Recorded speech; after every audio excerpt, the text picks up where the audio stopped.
All right, so we're going to go ahead and get started. Thanks everyone for your patience. Again, this is Lena Hansen at Rocky Mountain Institute, and I'm going to kick off this webinar. First, I just wanted to say welcome to everyone, and thank you so much for joining us today, and more broadly for joining the team as part of eLab Accelerator 2015. We were really thrilled with the number of teams who applied and the really important, cool projects that everyone is working on. And so really excited and honored to be able to work with you all at Accelerator and see where we can take all this work together. So I'm going to offer just a few introductory thoughts on background for those of you who are not familiar with us at Rocky Mountain Institute or eLab in general, and then say a few words about the agenda for today, and then I'm going to turn it over to a couple of my colleagues to walk us through that agenda. So first, just to provide background, while many of you probably know who Rocky Mountain Institute is, some of you may not, and so wanted to just say that RMI is a 501c3 nonprofit. We're really focused on trying to understand and help accelerate the transformation of the U.S. energy system and increasingly the global energy system towards efficiency and renewables. And in doing that, take a very market-based approach by collaborating with business to really try and overcome a lot of the barriers that exist and develop pragmatic solutions to a lot of the business model, economic, rate design, et cetera, questions that are being asked. So that's who RMI is. As part of RMI, we're running the Electricity Innovation Lab, which I'll talk about in a minute, but just to note as well that we work with another organization, Rios Partners, our longtime collaborator on eLab, so you'll be seeing and hearing a lot from them as well as we move forward with Accelerator. And Rios in particular focuses a lot on process approach and really understanding how to shift complex systems and how to support innovation and creativity around developing new pragmatic solutions. So our partner, Joe McCarran, is here on the line with us today too. So on this slide, this is just some of our team for Accelerator, so you have some faces to go with names who you'll be hearing from, and we'll go ahead and move on to the agenda for the webinar today. Pretty short and sweet, pretty fast-paced. What we wanted to do, though, is just give you a high-level overview of what eLab is and what Accelerator is. That is what you've signed up for here. Second, to introduce you very briefly to the teams who will be coming to Accelerator this year. And then we thought it would be useful to share with you a little bit about some of the experiences that teams who came to Accelerator last year had. So we're going to be hearing from 3 of those teams just in terms of what they did at Accelerator, how they found it to be valuable, where they've sort of taken these projects from there, just to help ground this in what it really looks like. Then we're going to have just a few thoughts on the process to get from here to Accelerator, and then take any questions that you guys have. So that's what we're going to do. Just a couple logistical items. You are all on mute right now. If you're going to be presenting, we will unmute you. If you have questions, please enter those on the webinar in text, and we'll make sure we get to them. Let's see, so you can read these other ones. We are recording this webinar mostly because there are a number of participants who weren't able to dial in today, and so we want them to be able to see the recording afterwards. And if you do have any problems during the webinar or other logistical questions, feel free to email our colleague Sam, who's going to be monitoring that even just during this call. So just 2 quick slides on what is eLab, and to say that there's lots more information about eLab on RMI's website at rmi.org/eLab, and so the extent to which you want to learn more, there's plenty of information and reports and things so you can read away to your heart's content. But ever so briefly to say that the Electricity Innovation Lab, or eLab, RMI has been running for about 2.5 years now. And what we're really trying to do is find new ways to bring together those individuals and organizations who are really at the leading edge of the electricity sector and trying to dig in and solve some of the regulatory, business, economic, customer adoption barriers that exist in the sector and develop pragmatic solutions to those that really help accelerate the economic deployment of distributed resources. So that's what we're all about. We have a core set of members who we bring together a couple times a year. We issue a set of discussion papers that we hope are helpful for actors in the industry to help drive their thinking about how to move forward on some of these issues. And we run eLab Accelerator, among a number of other programs, as a mechanism to bring together teams who are really trying to innovate around the country to learn from each other and really progress their thinking and progress on their projects pretty quickly. So how eLab works, this is a little bit of our theory of change or impact model, which is just to say that we have a foundation of eLab who are our members, who we work with consistently over time to really try and understand these issues, to push the thinking, to connect in with the broader network. And we hope from that foundation we're able to develop some clear thinking and frameworks and ideas that address these big questions that you all and others in the industry have. With those ideas and sort of early stage thoughts, to partner with people on the ground around the country doing this work to test out those ideas and try and create some examples that can be learned from. So for example, we've been working a lot with Fort Collins Municipal Utility in Colorado, with the New York Public Service Commission, to really dig in and create good examples. And then to scale that work just by making it available more broadly, by trying to engage a number of other organizations and groups in figuring out how to move things forward. So that's where eLab Accelerator fits in really, and why we are all here today. So what I want to do without further ado is turn this over to my colleague Dan Croscall, who's our eLab Accelerator project manager and is going to talk specifically about what Accelerator is, who our teams are, and how to get involved. Dan? Thanks, Lena. So as Lena described, eLab has been around for going on 3 or 4 years now, and through that time has had a lot of successes and a great foundation built with our core members. But about a year and a half ago, we looked at what we were doing and wanted to think about how to scale those results and take those insights and solutions that were being developed with our core members and through a couple of those projects such as Fort Collins and begin to reach a much wider audience. And out of this was born eLab Accelerator. And from that previous slide, it fits in that space of really scaling these solutions across the country and across North America, and also in effect taking the learning that we are, that folks like yourselves on projects really at the front lines of electricity system change are making, and bringing those back into eLab and into our ecosystem. So we held Accelerator for the first time last year, and it was a very successful event. And in particular, this is what we considered for Accelerator to provide to your groups. One is this structured working session for projects to make progress on your work or initiative. Two is this what we believe to be a very rich learning experience, in particular featuring these expert faculty that we've invited to join us at Accelerator to share in the learning and share their insights about new utility business models and distributed energy resources and other facets of this system with you to accelerate your projects forward. In addition, this tools and training to help our participants conceptualize problems in new and collaborative ways.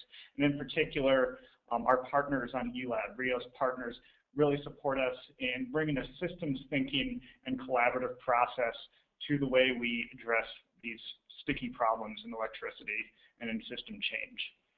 We also very deliberately are providing this opportunity for teams not to work in their home environments and in their communities, but the opportunity to come to a new place and interact with other projects around the country who might be doing similar things and have insights to share from their own work and provide that new community and network to support all of your projects. And lastly, just the opportunity to, like I said, leave your home communities, but come to what is a rich, inspiring location removed from some of the distractions of our daily lives to really dig in and be creative on this work. So this is just a quick overview of the agenda that we have prepared for Accelerator.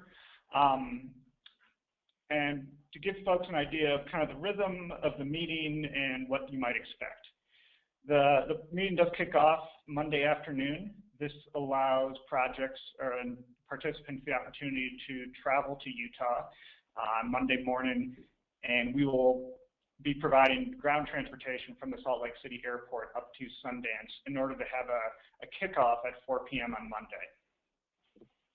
Each evening we have planned set of activities and dinner that is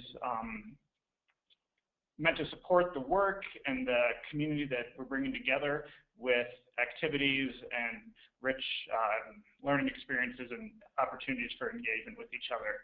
During the day, we have kind of a rhythm of activities that balances team time, during which each project will sit as a team with a designated facilitator from RMI or Rios to dig in on your particular project and your work and step through a series of activities to explore your project in greater detail and develop new insights and action plans to come out of this meeting. But we also balance that against a lot of interactive time with other teams, as well as opportunities to learn directly from the faculty that are on hand. Thursday morning, we'll have a couple of activities to close out the meeting, including presentations from each team of what their outcomes from the discussions are and plan next steps.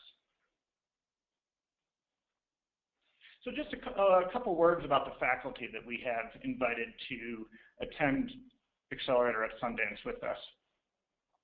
These are folks who have been around the electricity system and the energy system for many years and are now leaders in the industry.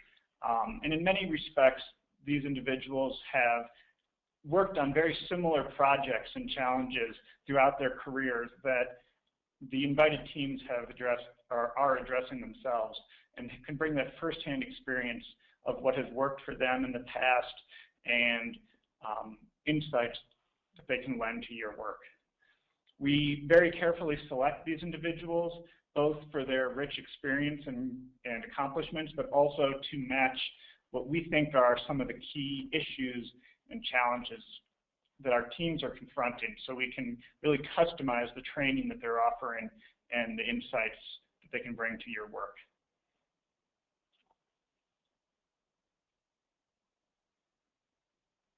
So with that, it would be, I'd like to talk now about the teams that we've invited to this year's Accelerator and share with you a little bit about who else is on the call and who we can expect to see at Sundance. As you might be familiar, we think about our teams according to 3 different project types. And these connect really directly to the key questions and issues that eLab is working on and addressing through our work. The first is this new business models category, where we are looking at developing new utility business models and regulatory structures that in particular are finding new solutions for distributed energy resources in the U.S. Second is this Energy Innovation District category that really attracts projects that are very local in nature, whether they're working on a microgrid or a downtown redevelopment project where renewable energy and local energy is a central focus. And then third is this new customer solutions category, which goes directly to an eLab objective of rapidly scaling the adoption of distributed energy resources and really trying to unlock new solutions to address that challenge of greater adoption of DER. So we are very excited to have invited about a dozen teams to attend Accelerator next month. Here is the list of those teams that are invited. And as you can see, we have a great collection of projects that span the U.S., everywhere from Juneau, Alaska to California and the U.S. Southeast, and projects from the Northeast, including New York State. We're also very excited about some of the synergies that we see with these teams. A couple teams, for instance, the Utility of the Future project from Boone, North Carolina, as well as the Minnesota E21 project, and a couple others, really working on that new business model and new utility business model solutions in the energy space. We also have a rich collection of teams that are working on microgrid projects, including a project from Hoboken, New Jersey, and one very exciting project, the New York Prize Community Microgrid Competition, which, as folks perhaps are aware, is a $40 million competition being sponsored by NYSERDA in New York to create microgrids and community grids across New York State and identify the best practices and opportunities to scale that very local community grid solution. There's also another interesting synergy here that there's a number of projects that hail from ski resort communities. Taos and Ketchum, Idaho, and I think even Juneau are all great ski destinations, and perhaps there's a coincidence there of teams wanting to come to Utah for this week. So with that, I'd like to take a moment. I'll hand the mic to my colleague, Leah Guccione, and we are going to use some time to hear from a few teams that attended last year and hear about their particular experiences at Accelerator. Thank you, Dan. Good afternoon, everyone. This is Leah Guccione. I'm a manager here at Rocky Mountain Institute and work with Lena and Dan to manage the eLab ecosystem. It's my pleasure to introduce 3 of the teams that attended eLab Accelerator in 2014, and these teams would like to share with you a bit of the journey that they've taken and the progress that they've made with their energy initiatives in the time since they attended Accelerator. So first, I'd like to introduce from Bloomington, Indiana, Jacqueline Bauer, Sustainability Coordinator for the City of Bloomington, and Denise Alano-Martin, the Director of Economic and Sustainable Development for the City of Bloomington. Ladies, are you with us? Hi, Leah. Hi, everyone. Thank you so much for asking us to speak. I am Denise Alano-Martin here with Jackie Bauer, and we were participants in the 2014 eLab. I'll talk a bit about our project overall, and Jackie will take it away in terms of our experience at eLab. So the next slide, please. Thank you. So in 2011, the City of Bloomington acquired 12 acres in the heart of our downtown, and we are Bloomington, Indiana, as opposed to Bloomfield, Indiana, which was on the first slide, home of Indiana University. And we actually purchased these acres from the university. They had been using them for various operational and administrative processes, and they were declaring them surplus properties as their administrative needs changed. The area was already designated by the state as a certified tech park, which aims to create economic development opportunities for new high-tech employment. Most of the other certified tech parks around the state are on interstate bypass areas. Ours is in the heart of our downtown. So we already had a very sustainably minded focus, wanting to make sure it was a mixed-use development, that it leveraged additional infrastructure, some of our alternative infrastructure. We have an urban trail system. But as we redeveloped the site and removed the antiquated infrastructure from the university, we wanted to make sure we were doing so sustainably. And one of the things that we are focused on is energy and energy innovation. We had a number of thoughts about that. Our master plan had some ideas related to that, and we were trying to wrap our arms around how do we move forward with a solid plan when eLab opportunity came before us. So Jackie will talk about some of the questions that we sought to answer before eLab and the processes that eLab took us through. Yeah, next slide. So so we knew we had this thought of having that energy innovation needed to be a part of this development. There are a lot of other innovative pieces of the development, but they were things that we had some additional experience in. Unlike the energy innovation, which was really brand new for us, and the more we talked to people, the more we found that it was kind of brand new for everybody. So the opportunity to go to the Accelerator, it became more and more evident that this was going to really be the thing that helps us get this to the next step. So at the Accelerator, I think we weren't quite sure what to expect. You do get to play with Tinker Toys, let me just say, or Legos rather. So during the whole thing is set up to have faculty there. So when questions come up for the team, when you're just not able to answer something, or where you're really kind of stuck on a piece of information, being able to instantly pull faculty over and discuss, kind of reroute the conversation around those topics until the team feels comfortable was really critical to us.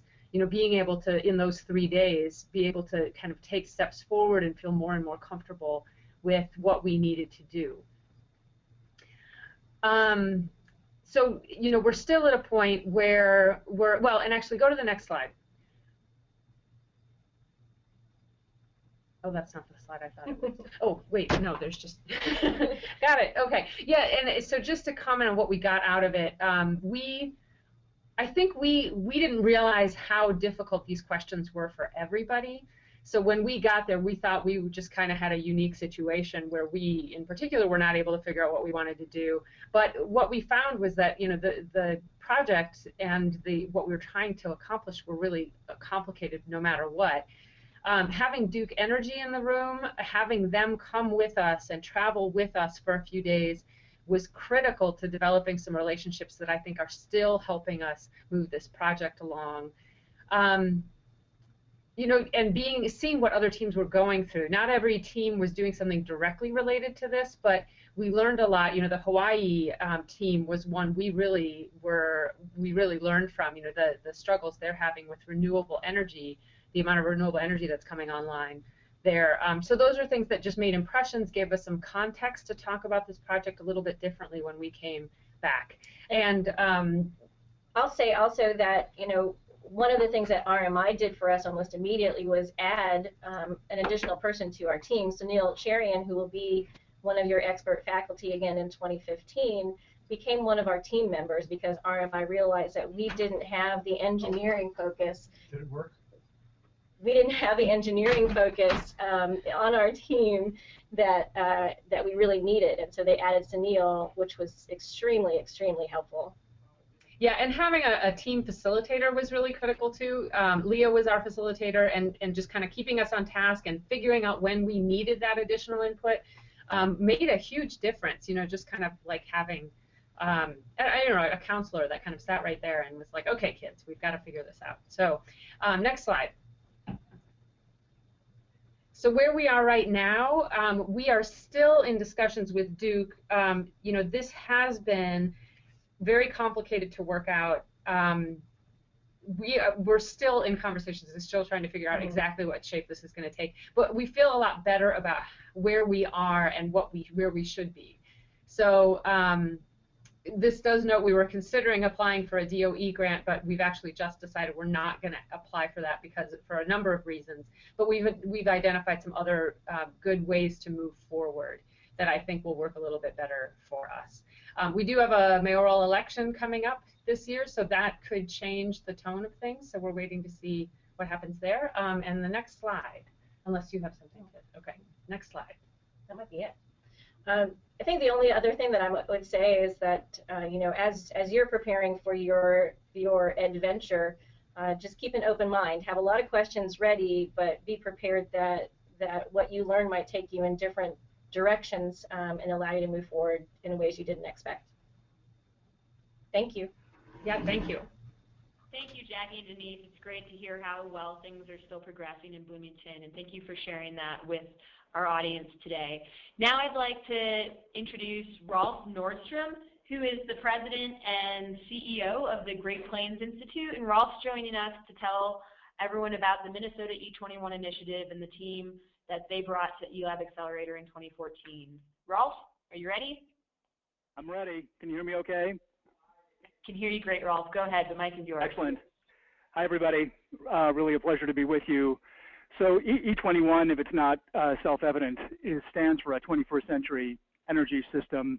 And this is a project that took, I don't know, well over a year to sort of gestate before we got it off the ground. But at a high level, it's really working with utilities in Minnesota, Xcel Energy being the biggest, but not the only at the table, and then bringing together essentially all of the interests that typically intervene in rate cases. So think, you know, people who represent low-income ratepayers, environmental groups, people who represent large industrial customers, regulators, cities, et cetera, and getting their commitment. This started last February, getting their commitment to meet once a month to think out loud together about how to evolve Minnesota's regulatory framework toward a model that would better support the changes we see both in public policy and in consumer preferences. And one of the reasons we wanted to come to eLab in the first place is obviously the incredible push toward more distributed forms of not just generation, but distributed energy resources broadly.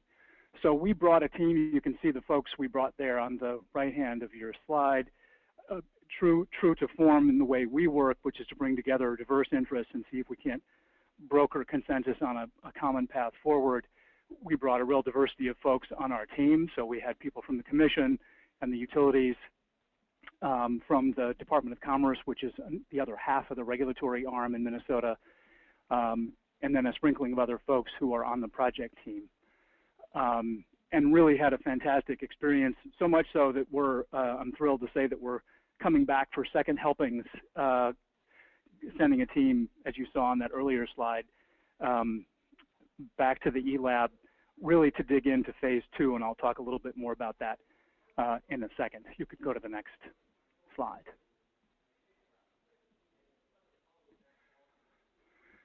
So it was actually hard to cram this onto just one slide, so you should think of this as sort of an hors d'oeuvre for what the outcomes actually were, but these were some of the high points. We came with a long list of questions to eLab last year, and I would say one of the benefits was that being at eLab helped us refine and focus on the key questions on that list. And we're still chewing through them. Obviously, we couldn't possibly have hoped to answer them all in a handful of days, but it helped us sort of sharpen the list of questions and to know maybe which questions to tackle in what order. And maybe one of the most important takeaways was one we were not at all expecting, and this has to do with Rio's Partners, which introduced all the participants at eLab to this idea of transformative scenario planning. And in the interest of time, I won't go deep on exactly what that is, but we came away deciding that that was the framework and approach we wanted to use in the E21 initiative itself, which has to do with getting a very clear understanding about the current state of things, developing scenarios about how things could evolve over the next 35 years, and then using that scenario development process to identify what are the things you need to be doing now to make sure that we are well positioned no matter which one of those futures ends up coming true, and that there are some knotty problems like this idea of how do you evolve this 100-year-old plus regulatory framework that are so complex and so knotty that you can't really rely on best practices. You can't just look in the rearview mirror or to what others have done. This requires novel solution making and innovation, and it was really helpful to come back with that approach for the rest of our group. I think maybe that's it for that slide. You can go to the next one.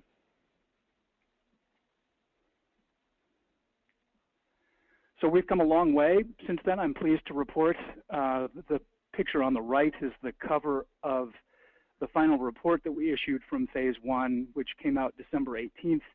It was followed closely by a kind of E21 letter, if I can call it that, from Xcel Energy to the Public Utilities Commission in Minnesota, describing for the Commission how Xcel imagined and imagines pursuing a multi-year performance-based regulatory framework. So I would say the marquee recommendation coming out of our year-long process is to shift away in Minnesota from a revenue model and a regulatory model that's basically based mostly on either selling more electricity or building large capital-intensive projects and putting those in the rate base, and toward a system that rewards utilities financially for meeting an agreed-upon set of performance outcomes that would be negotiated on the front end and would give utilities up to 5 years to meet those outcomes. So we came out with that report in December. The Minnesota Public Utilities Commission has now scheduled a so-called planning meeting coming up actually next week that will be the formal launch of phase 2 and the implementation of the very broad regulatory framework that we recommended in that report.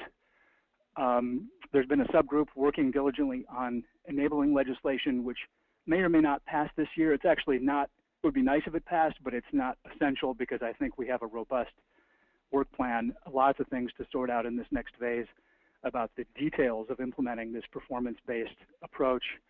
So we're off and running. And I think that might be it.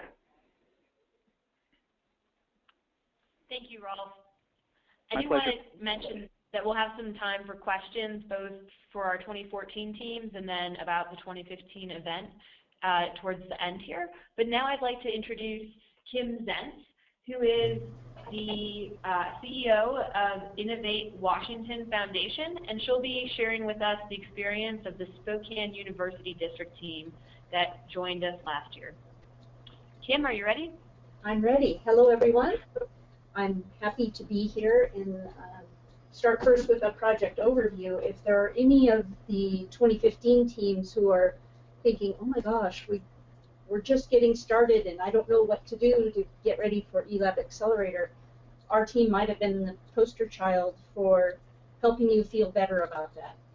We virtually, as a set of team members, I knew everyone a little bit, but none of the other members had even met each other until the van ride up from the airport to the mountain. So a lot of our activity did center around team building and establishing a sense of team, and that was one of the key values of being in the remote location in a beautiful setting with all of the fabulous expertise that we were surrounded by.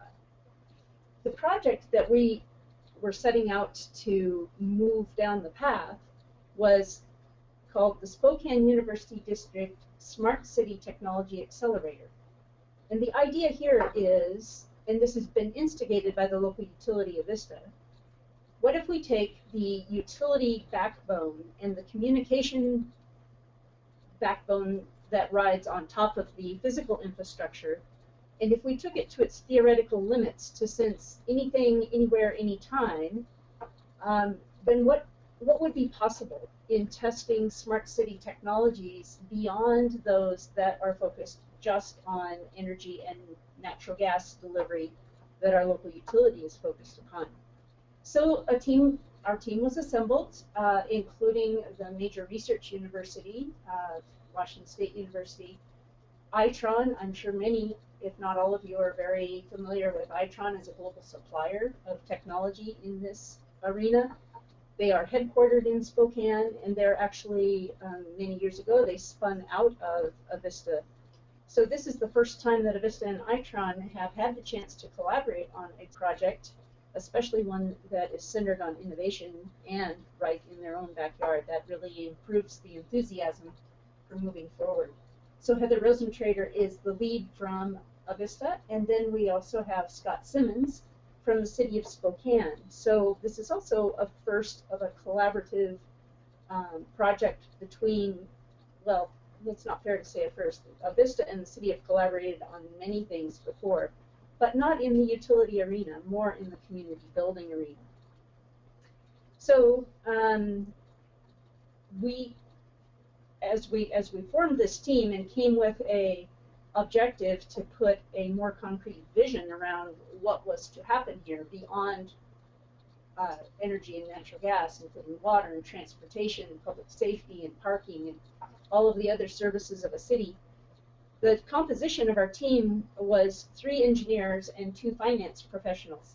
That's a really interesting mix of personalities to put in an environment of brainstorming and sort of undefined space, but we thoroughly enjoyed it.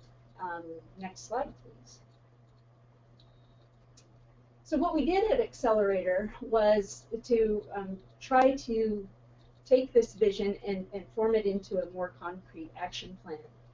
And first we spent time with the Legos, and we spent time with our facilitator really trying to identify, well, what problem are you trying to solve? Well, we're not really trying to solve a problem as much as seize opportunity and identify value streams that haven't been capitalized upon as yet by other smart city demonstration activities. So what our convening question ended up being, and this was really the key breakthrough that we achieved at the eLab Accelerator, was how can we provide, leverage, develop, and model smart city systems and the Internet of Things in the University District to achieve our collective economic, environmental, and well-being goals and aspirations. There's a lot of words there, but they're each important because we're not just trying to test technology. It isn't a technology problem. What we're trying to do is capitalize on the transition from smart grid to smart city and focus on problems that people really want solved. And so it's really more about the stakeholders that will benefit from making the city more livable, more resilient, and more economically prosperous than it is about demonstrating a technology. So that made the opportunity at eLab and working with the diversity of faculty members an extraordinary opportunity for us. We explored social labs as a model for maintaining durable engagement among a very wide diversity of stakeholders. The master plan that exists in the University District today was developed in 2004, but it included 300 people over about a 6-month period of time. So though it wasn't organized as a social lab per se, it set an expectation about if you're going to do something that shapes or changes the way the University District is taking form, then really it is expected that everyone have a chance to keep their voice involved. And every member of our team and their organizations are committed to that value proposition. So, and as I mentioned before, the most important thing that we navigated during eLab was really the very familiar stages of team building that you've all experienced: the forming, storming, norming, and it finishes with performing. We didn't get to that point yet, but we did get through forming and storming for sure, because we participated in a wide variety of brainstorming and idea generation exercises that really helped clarify our thinking. We were trying to identify how we can act for maximum impact with minimum investment and really achieve something of extraordinary value for our community. So what we've achieved since eLab is we settled into a bi-weekly team meeting rhythm. We provided an executive briefing throughout the community in September. We honed the clarity of the purpose around which we were developing our plan, and it will be developed in 3 phases. What you see on the right is an illustration of the cover of our Phase 1 report, which was delivered on February 8th. On the way to getting to the Phase 1 conclusions, we did deep dives with technology providers and with stakeholders to make sure that we understood the history and the inputs that went into the multiple master plans that cover this 770-acre area adjacent to Spokane's downtown and Spokane's regional medical district. There's a medical school initiative that is developing in this campus area, and there are 5 universities that have some campus land in the space, but the campus land is only about 1/3 of the 770 acres. So in the first phase, we were to answer 3 questions. Are there any technical limits that would prevent us moving forward with the envisioned platform? We concluded no. We examined whether there were any known impediments to using the utility communications backbone for community scale data analytics. And we concluded that obviously that's complex and there are regulatory and policy issues that will have to be navigated carefully, but there aren't any impediments that would be considered deal killers.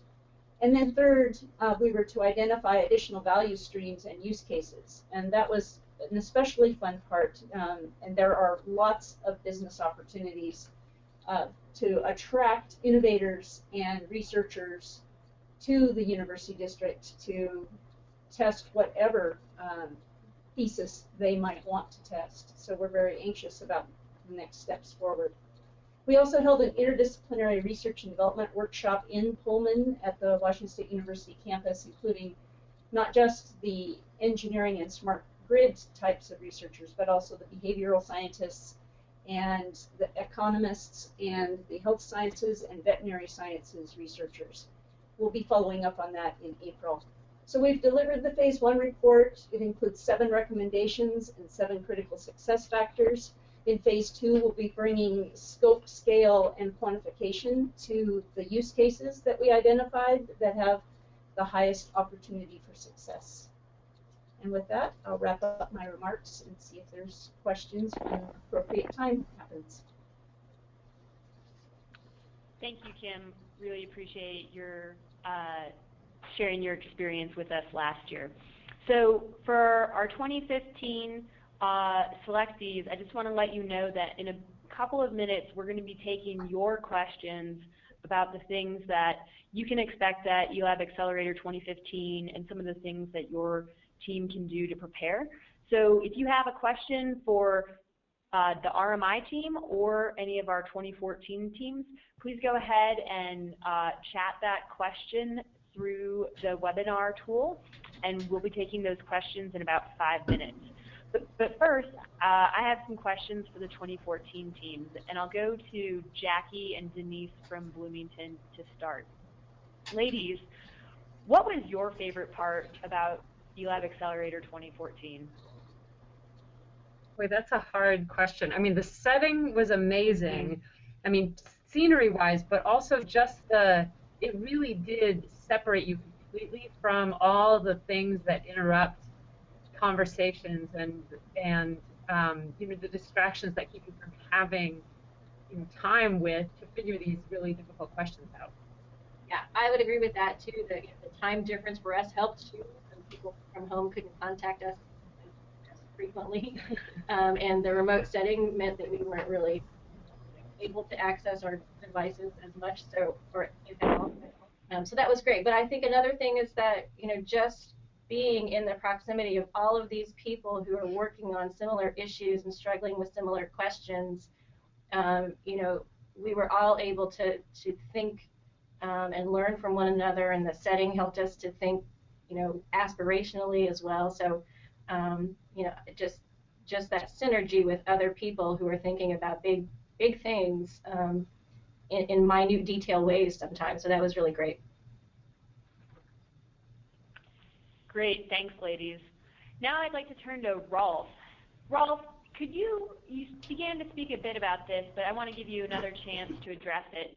How did Accelerator benefit your team and your project? Well, it benefited us in a lot of ways, but I would say maybe the main way is that it really changed the way we thought about how we were going to run the process itself. I mean, we had already brought together this group, very diverse group of 25 to 30 stakeholders, and they had already agreed to meet monthly over the course of a year. So that much we sort of had baked in even before we came to the Accelerator. And we had obviously some idea, just because of the way the Great Plains Institute works, some idea of the process we were going to take them through. But I would say the 2 big epiphanies we had at the Accelerator and one I already mentioned in my remarks, was using this transformative scenario planning approach, which if people are not familiar with it, actually Adam Kahane, one of the faculty for these accelerators, authored a very nice slim volume that tells you exactly how to approach that process. I mean, I think that really was, to borrow a word from the name, it was transformative for us. I think it really helped us provide a coherent structure for the learning process we were going to ask our participants to go through over the course of that year. And then the other big insight, and somebody mentioned this earlier, you know, because you're there at the accelerator with teams from elsewhere in the country, we got lots of insights from, for example, Hawaii, which is already experiencing something like 10% rooftop solar penetration. Somebody mentioned the Lego exercise, which if you'd asked me what was your favorite part, that's what I would have said. Everybody on our team rolled their eyes when we were first asked to do this Lego exercise, and we are still talking about the value of it. You had to make a physical representation of the system you're trying to change. And the Hawaii folks came to our Minnesota table and said, we don't get it, your system looks pretty stable. Why are you even running this E21 project? And it made us realize that we actually have the luxury here in Minnesota of not being in crisis, but being able to think about this new regulatory framework well in advance of absolutely having to. Great, thanks, Rolf.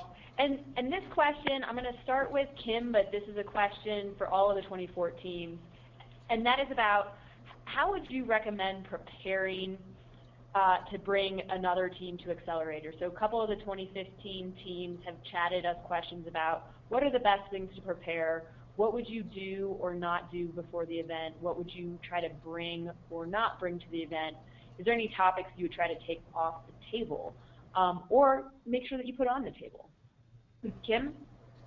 Well, I already made mention that one of our worries was, oh my gosh, we haven't talked about things. And I'm going to say that you've probably been introduced by RMI to the concept of bringing a beginner's mind. And I want to just emphasize that and say that that is really true.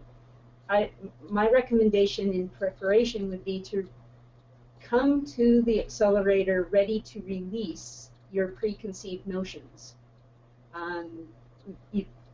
It's really a phenomenal opportunity to open your eyes to the things that are happening in other areas of the country, but also to get a glimpse of the future for whatever type of project you're working on. So my advice is just suspend your worries and concerns about everything else and dive in to the deep end. Thanks, Kim. Jackie, Denise, do you have any advice on preparations for our 2015 teams? Go ahead. I think Kim is right on. You know, we started thinking that we were going to go to eLab and come back with all of our technological questions answered, and we realized that there were some starter questions that we weren't asking yet. And even though you added Sunil to our team, who was sort of our technological expert, he really brought us a step back and said, here's a framework for you to, you know, you've got to help roll this out to the community, and then also, you know, start thinking about the problem that you're trying to fix, and then back the technology into that. So, you know, that beginner's mind is really important. You know, RMI is going to have all the Post-it notes and the Lego bricks and, you know, all the supplies that you need to work through these issues. So just, you know, bring your A game in terms of your ability to think beyond what you were thinking about initially. Great. And Rolf, I want to let you have a chance to give your thoughts to our 2015 teams on what they can do to prepare. Well, actually, I think the advice they've gotten is good. My thought, which is going to sound like it's a counterpoint to that, and I really don't mean it that way, I actually think for us it was valuable to be as precise as possible about what we were hoping to get out of eLab going in. In other words, I think it was helpful for us to have thought about what are the questions we are most wrestling with, what is that short list of questions, but then remain open to being surprised, you know, to sort of pivot in the course of your time at eLab. I actually think both of those are valuable. So to do some thinking to the extent you're able to on what are the real sticky points, what do you think they are on the front end, and knowing that those might change. Great, thanks, Rolf.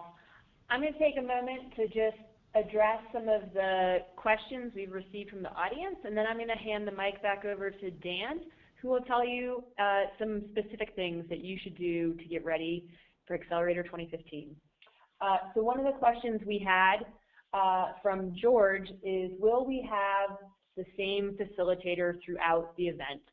And this is a yes, sort of. Every team will have a dedicated facilitator from RMI or from Rios Partners, and that person will be working with your team for the entire 3.5 days that you're at Accelerator. There will be periods during the event when we have sort of learning classes and instructional periods where teams will break up and you'll have the opportunity to work with other facilitators, other faculty, and other instructors. So you will have one dedicated facilitator working with your team towards your objective, but then the opportunity to work with other facilitators throughout the event. And then one question was just asking for clarification on the transformative scenario planning process that Rolf mentioned. This is something that we'll have more information for everyone to refer to during the event, and Adam Kahane, one of our faculty, will probably give at least one or more classes on transformative scenario planning and its use to deal with complex situations. With that, I'd like to turn the mic over to Dan. Please feel free to continue sending us questions, and if we have time at the end, we'll get to them. Otherwise, we'll try and respond via email directly to you. So Dan, take it away. Thanks, Leah, and thanks everyone for those questions. To put a little more clarity on where we're headed from here, I just offer this snapshot of a timeline for the next month before we get together at Sundance. So this gives a flavor of those activities and preparations that we will be making with you in the weeks leading up to the event. As you can see, it's pretty busy and front-loaded because there's a couple key activities that we want to communicate with you about in the next week or so. First, we're just asking those teams that have not yet to let us know to confirm your attendance. Most teams have told us that they will be there, and just a couple more that we'll be in touch with to confirm your participation. Also, very soon here, if it hasn't happened already, we will be making introductions between the team champions who we've been in communication with and your assigned facilitator. As Leah said, that's the person that will be devoted to your team throughout the event, and in fact is already going to start working with you in the build-up to the event. We just spent 2 days here in Boulder preparing our team of facilitators and sharpening our skill set to begin to work with you. And we would like each of our facilitators to get on the phone with the applicants and team champions in the next week or two here to really clarify objectives with you and for them to begin to understand how they can best support you. Soon thereafter, we will be sharing a registration link for online registration for the event.